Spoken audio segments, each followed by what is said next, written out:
बार की बात है, एक बहुत बड़ी आर्ट गैलरी ने कॉन्टेस्ट डिक्लेयर किया।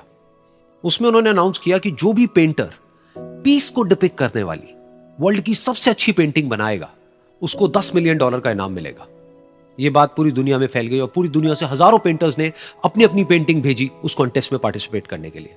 उन हजारों पेंटिंग्स में से जो इस कॉन्टेस्ट के जजेस थे, उन्होंने फाइनली 100 पेंटिंग्स को शॉर्टलिस्ट किया और उन 100 पेंटिंग्स की एक एग्जीबिशन लगाई। उस एग्जीबिशन में इन सारे पेंटर्स को तो इन्वाइट किया ही किया, साथ ही साथ मीडिया वाले भी बैठे हुए थे और मीडिया वालों के साथ हजारों लोगों की भीड़ भी जमा थी। क्योंकि प्राइज अमाउंट इतना बड़ा था तो सबका इंटरेस्ट था ये जानने में कि कौन जीतेगा, कि वो पेंटिंग कैसी होगी और कौन वो पेंटर होगा जिसको इतना बड़ा अमाउंट मिलेगा। फाइनली वो दिन आ ही गया। वहां पर सारी ही पेंटिंग्स देखने लायक थी और एक से बढ़कर एक थी। उसमें से कुछ पेंटिंग्स थी जहां पर सबसे ज्यादा भीड़ थी। जैसे एक पेंटिंग थी जहां पर एक बिल्कुल साफ पानी की नदी बह रही थी, जिसके पीछे कुछ पहाड़ थे, उसके ऊपर बर्फ जमी हुई थी और पीछे से सनराइज हो रहा था। एक और पेंटिंग थी जहां पर पेंटर ने पीस को डिपिक्ट किया था फुल मून नाइट के थ्रू, यानी कि एक बिल्कुल पीसफुल लेक थी जिसका पानी बिल्कुल स्टिल था, इतना स्टिल कि उसके अंदर आप रिफ्लेक्शन देख सकते थे आसपास में जो भी कुछ था उसका, बिल्कुल एक मिरर की तरह। और बिल्कुल डार्क आसमान में कुछ तारे चमक रहे थे और एक चांद चमक रहा था। उसके अलावा एक पेंटिंग थी जिसमें बिल्कुल सफेद बादल थे, नीला आसमान था और बिल्कुल हरी हरी घास थी। यानी कि सारी ही पेंटिंग्स ऐसी जिसको देख करके ही मन शांत हो जाए। तो कॉन्टेस्ट बहुत ही टफ था क्योंकि सारी पेंटिंग्स एक से बढ़कर एक थी। तो जजेस के लिए शॉर्टलिस्ट करना कि कौन सी पेंटिंग बेस्ट है, that was very very difficult.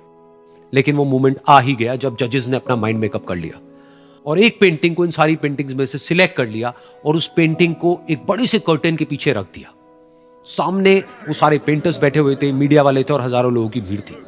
सबकी क्यूरियोसिटी बढ़ती चली जा रही थी क्योंकि अमाउंट बहुत बड़ा था। लेकिन जैसे ही वो पर्दा हटा और सामने से सबने उस पेंटिंग को देखा तो सब हैरान रह गए। सब एक दूसरे की शक्ल देखने लगे।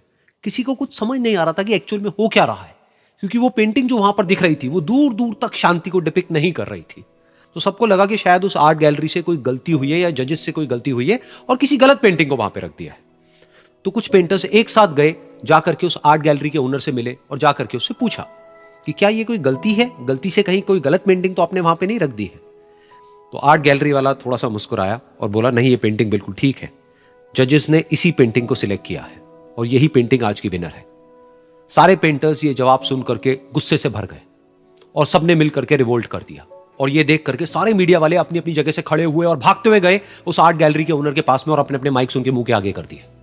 तो अगेन वो आर्ट गैलरी का जो ओनर था वो हल्का सा मुस्कुराया और उसने कहा कि मुझे कुछ बोलने से पहले एक बार इस पेंटिंग को आप लोग ध्यान से देखिए, थोड़ा पास से देखिए, शायद आपको कुछ ऐसा नजर आए जो दूर से नजर नहीं आ रहा है। क्योंकि आप सबने एक चीज तो देख ली कि इस पेंटिंग में आंधी है, तूफान है, चारों तरफ सब कुछ तहस नहस हो रहा है, आसमान में बिजली कड़क रही है, काले बादल हैं, ये सब तो आपने देख लिया।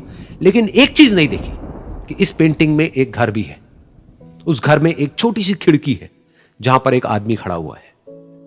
ध्यान से जाकर के देखिए, वो जो आदमी खड़ा हुआ है और बाहर देख रहा है उस घर से, उसके चेहरे पर कोई डर नहीं है, बल्कि एक हल्की सी मुस्कान है, एक ठहराव है, एक सुकून है।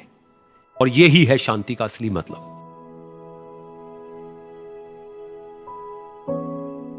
यानी कि शांति का मतलब यह नहीं है कि हमारे बाहर सब कुछ शांत है और फिर हम शांत हैं, क्योंकि वो टेम्पररी है। असली शांति का मतलब यह है कि हमारे बाहर चाहे जो कुछ भी हो रहा हो, हम अंदर से पूरी तरह से शांत हैं, हमारा मन शांत है। क्योंकि जिसका मन शांत नहीं है, उसको चाहे आप कितनी भी सुंदर से सुंदर जगह पर ले जाकर के बिठा दो, वो वहां पर भी जाकर के दुखी ही रहेगा।